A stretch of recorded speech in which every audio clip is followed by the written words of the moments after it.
Who does it right on the left? In terms of having conversations? So I think that it depends who you consider to be on the left.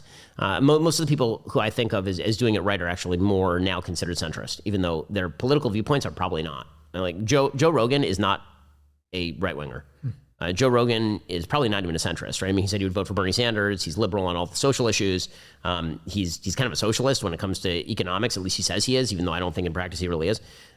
Like by any classical definition, Joe is much more on the left than he is on the right. I think Joe is really good at what he does. I think that, you know, there's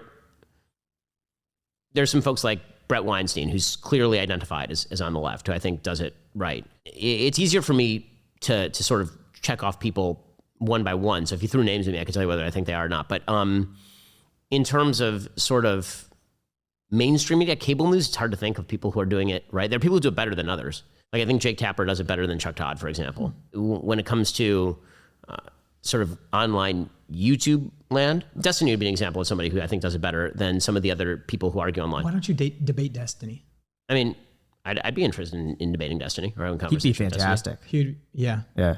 We had such a great conversation with him for 3 hours, I believe. He has a lot of depth to his beliefs, which I admire. Right. He seems like he's thought things through, which makes for an interesting conversation. Yeah. My one rule, and again, is that if people are like radically personally insulting toward me, or if I feel like I'm going to be sandbagged in a debate, then that's not a debate anymore. It's an insult comic contest.